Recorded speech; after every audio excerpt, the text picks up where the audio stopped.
tangkap dan adil Jokowi dan bukan yang lain-lain menyelesaikan.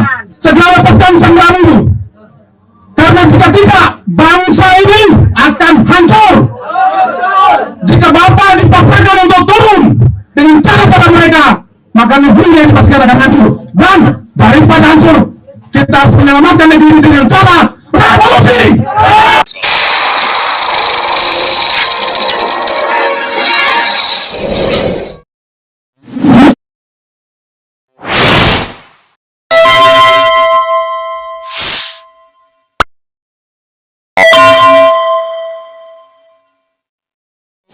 Akan kita laksanakan dengan cara sesama dan dalam tempo yang sesingkat-singkatnya.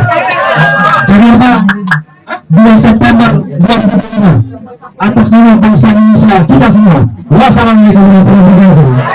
Yang terutama di sini adalah tangkap dan adil Jokowi dan bukan yang lain-lain menyelesaikan. Kita juga semuanya mendukung. Tetapi di sini saya perlu ingatkan kepada seluruh anak-anak bangsa dimanapun berada. Peristiwa yang kemarin terjadi tanggal 25 sampai tanggal 31 Agustus. Sejak awal saya sudah mewanti-wanti bahwa ada kekuatan tertentu yang berada atau yang menunggangi gerakan ini. Sebagian juga saudara-saudara kita yang memang berjiwa nasionalis juga turun ke jalan. Jadi ada 2 kelompok besar. Tetapi kalau kita bisa membedakan kelompok-kelompok mereka yang melakukan adu domba, yang melakukan penjarahan dan pembakaran, itu adalah murni kelompoknya mereka yang menciptakan situasi supaya Prabowo juga lengser dan digantikan oleh Gibran. Ini tidak bisa dibiarkan. Tetapi satu pembelajaran penting yang bisa kita petik dari itu, bahwa tidak ada kekuatan selain persatuan. Kita bisa buktikan tidak ada kekuatan selain persatuan. Markas-markas polisi semuanya bisa diterobos karena kekuatan persatuan, meskipun mereka menghadapi lonceng senjata. Jadi ini pembelajaran penting kepada pemerintahan Prabowo, kepada Kapolri. Jangan lakukan dengan rakyat dulu. Ketika rakyat sudah merasakan kelaparan, sudah merasakan kesulitan hidup karena kesederhanaan kalian, tidak bisa mengambil kebijakan yang tepat untuk rakyat, maka rakyat seketika akan bangkit dan bersatu menyelamatkan bangsa ini. Saya bisa pastikan itu. Dan saya ingatkan kepada pemerintahan Prabowo, jangan masih lepaskan Sanggaram dari ikatan-ikatan Sanggaram itu. Segera lepaskan Sanggaram itu, karena jika tidak bangsa ini akan hancur. Jika Bapak dipaksakan untuk turun dengan cara-cara mereka, maka negeri yang dipastikan akan hancur. Dan daripada hancur, kita harus menyelamatkan negeri ini dengan cara revolusi. Tidak ada cara lain. Selamatkan negara kamu. Negeri ini bukan punya presiden, bukan punya DPR, bukan punya siapa-siapa, tetapi punya masyarakat Indonesia. Kita semua setuju bangkit dan bersatu. Kalau ingin menang, kita harus kuat. Kalau ingin kuat, kita harus bersatu untuk menciptakan persatuan sambung silaturahmi sebaik-baiknya. Terima kasih. Assalamualaikum warahmatullahi wabarakatuh. Sebelum saya bacakan, saya sedikit kasih komentar ya. Jadi bahwa kalau ada yang menyatakan mendukung Pak Prabowo untuk tetap memerintah, untuk terus menjalankan tugas sebagai Presiden Republik Indonesia, itu saya kira bukan tanpa syarat. Ya, artinya salah satu yang menjadi syarat dari rakyat adalah nanti akan saya bacakan 10 tuntutan. Kalau masih misalnya hipokrit, bilang mau menghilangkan negara dalam negara, tapi salah satu tuntutan negara baru politik itu diundang ke istana, ya, ini namanya hipokrit. Ya, lalu rakyat di mana-mana menggugat Jokowi, makzulkan Gibran misalnya, tapi Presiden Prabowo Prabowo menyatakan hidup Jokowi.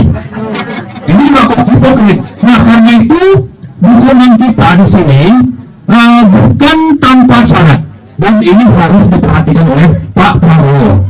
Ya, ini sebagai pembuka saja. Saya kira juga saya bacakan ini sudah mengakomodasi apa yang menjadi tuntutan dari Purnawirawan. Dulu ada 8 tuntutan, tapi belum masuk yang namanya tangkap dan adil Jokowi. Tapi belakangan saya konfirmasi ke Pak Narko, itu sudah oke masuk, jadi 9 sebetulnya ya. Kemudian dari MPUI juga sama. Jadi karena itu saya kira ini sudah menjadi aspirasi bersama kita. Minimal dari yang melakukan acara ini pada pagi ini, yaitu FPP TNI, Petisi 100 dan MPUI. Baik, saya baca ada 5 bahwa setelah 80 tahun merdeka, NKRI kehilangan jati diri sebagai negara merdeka, berubah menjadi negara terjajah akibat ulah para oligarki pengkhianat negara, pelaku kejahatan State Corporate Crimes atau SCC. Bahwa sesuai dengan terminologi SCC, Jokowi telah membuat kebijakan dan peraturan secara otoriter, anti musyawarah, anti demokrasi, syarat KKN, dan anarkis terhadap konstitusi. Ya, jadi saya kira bukan cuma anarkis fisik ya, ada anarkis terhadap konstitusi oleh Jokowi. Jokowi masuk dalam daftar pemimpin terkor dunia tahun 2020 versi OCCRP. Bahwa kejahatan SCC telah menjadikan sebagian besar SDA tambang, hutan, pantai, laut, sungai, jalan, dan lain-lain yang menjadi milik negara dan rakyat itu dirampas, berubah menjadi milik penguasa dan pengusaha oligarki pelaku SCC. Bahwa berbagai program kebijakan pro-oligarki era Jokowi ternyata masih berlangsung pada era Prabowo, sehingga kehidupan ekonomi rakyat semakin terpuruk dan kemiskinan semakin meningkat. Karena itu, tekad dan agenda perbaikan oleh Prabowo, termasuk memberantas korupsi, lebih layak disebut sebagai retorika dan omong-omong. Pertimbangan terakhir bahwa terlepas dari agenda berbagai kelompok yang berkepentingan, perlawanan para demonstran di Jakarta dan di berbagai daerah yang merupakan protes dan muara kemarahan yang muak dan menumpuk atas kejahatan Jokowi, bukannya memecah masalah, Presiden Prabowo dinilai malah meneruskan agenda pro-oligarki Jokowi.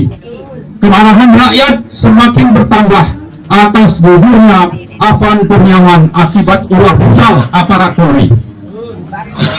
Atas dasar hal-hal di atas, kami dari berbagai elemen bangsa di bawah koordinasi FPP TNI, Petisi 100 dan MPUI dengan ini menuntut pemerintah, DPR dan pihak-pihak terkait.